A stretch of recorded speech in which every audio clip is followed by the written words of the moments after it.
Hello, future deaconesses and home missioners. This is Myka Kennedy Stephens, Deaconess from the Eastern Pennsylvania Annual Conference. Welcome to the second in this series of 5 videos, each introducing a best practice for effective communication. The goal of this mini course is to equip you with skills and knowledge to connect with others, to effectively illustrate your ministry with photography, to responsibly speak and write about your ministry, to present yourself as a professional, and to participate in community resource sharing. Let's continue learning. Through my research in information and communications, as well as my experience as a deaconess, I have identified 5 best practices for effective communication. The second one we are addressing in this video is to collect and create positive and engaging images of deaconess and home missioner ministry. Let's see what that looks like. There is a strong visual emphasis in media today. We particularly see it in how social media technologies have developed in recent years. The popularity of Pinterest, a social bookmarking site that allows users to pin images from websites, is a case in point.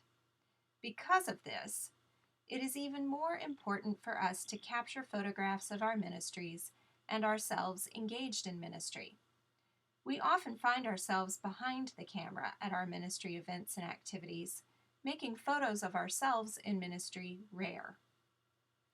I would like to encourage all of you to work on identifying people in your communities who can be available to take pictures for you when there is an event or activity. There may be times when a professional communicator will visit you in your place of ministry. When this happens, it is entirely appropriate for you to follow up after the interview, ask for copies of any photos they took, and permissions to use the photos to promote your ministry. Getting pictures of ourselves engaged in ministry is a common struggle for deaconesses and home missioners. These photos, provided by Deaconess Melba McCallum, represent what the Office of Deaconess and Home Missioner has received from most active service deaconesses and home missioners. Photos of our ministries far outnumber photos of us actively engaged in ministry.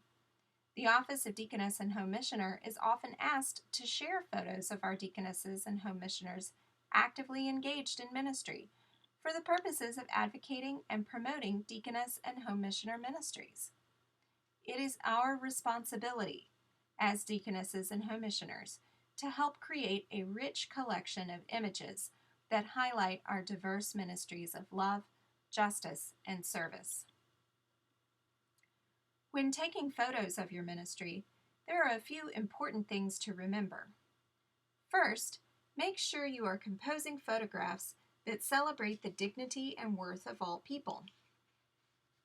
Second, keep a record of the names of people in your photos, so they can be mentioned in the captions. And third, always credit the photographer or person providing the photograph. This is a page from the United Methodist Women brand guidelines that illustrates what types of images celebrate the dignity and worth of all people. You will want to make sure that your images do not exploit or demean anyone. Photography release forms are very important when taking photos of people that will be used and distributed publicly. In general, if you plan to use a photo for educational or informational purposes, a release form is not necessary. When you are planning to use a photo to promote your ministry through advertising or fundraising, however, a release form is required. To be on the safe side, consider asking for a release form regardless of what your immediate intention is. It is always a good idea to obtain media release forms from parents or guardians of minors. Keep in mind that wards of state cannot be photographed under any conditions, and you may have people who will refuse to sign a release. In these cases, do everything you can to avoid including these people in your photos. United Methodist Communications offers sample media release forms that can be adapted to fit your ministry context. These forms are specifically for children, but can be edited to be inclusive of a person of any age. The PDF file for these sample media release forms is available on the Moodle course website. At this point, you may be thinking that it is a lot of trouble to take pictures of yourself, especially when you will need to recruit someone to be your photographer and you have to obtain permission from any people who may be in the photos too. What about stock photos?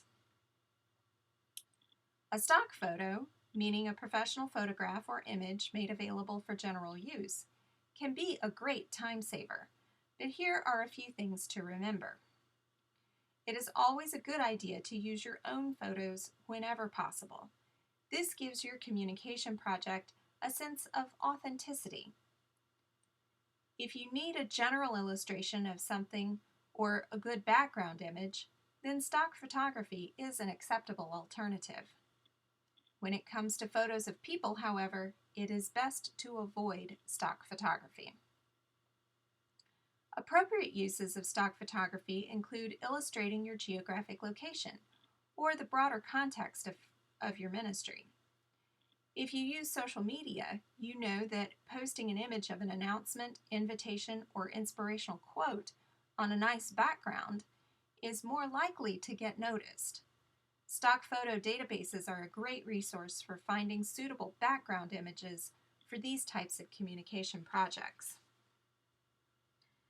This page from the United Methodist Women brand guidelines illustrates why it is best to avoid using stock photos of people. The image on the left of United Methodist Women members is much more genuine and authentic than the stock photo on the right. If you are including photos in an article or other published work, you will need to include a caption with your photo. A caption briefly describes a photo and is usually printed underneath or next to the photo in the final publication. A caption should be no more than 1 or 2 sentences and include the basic information of who, what, when, and where. These facts can appear in any order in the caption, but all are important to include. Names of people and places in the photo, what is happening, when it was taken, and where it was taken. Remember to credit the photographer as well, or if you don't know who took it, credit the person who is providing the photograph. It is rare to take a photo and have it come out exactly as you want. This is where editing applications come in. Editing a photo includes cropping it to a different size or perspective, straightening it if it is a little crooked, color enhancements, and red eye reduction.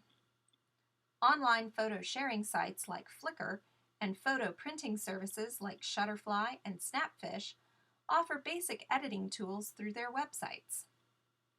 If you are editing a lot of photos or want to save your edits to your computer, you'll want to look into photo editing software that runs on your computer. Most digital cameras come with editing software to install on your computer, and both Windows and Mac OS X have built-in photo viewing and editing software. Picasa is a photo organizing and editing application and is available as a free download from Google. If you have a smartphone and take a lot of pictures with it, there are dozens of free and low-cost apps for editing photos. Adobe Photoshop Express, Snapseed, and Instagram are just a few. Keep in mind that Instagram and Flickr not only provide tools for editing photos, but are also social media networks for sharing photos. So make sure you have a person's permission before posting a picture of them on either one of those sites. For more information about taking and using photographs, as well as resources for stock photos and images, please visit these sites. You can also find these links on the Moodle course site. That's it for Part 2, Positive and Engaging Images of Ministry. Please use the discussion board to reflect on what you've learned or ask questions. Thanks for joining me, and I'll see you next time for Part 3.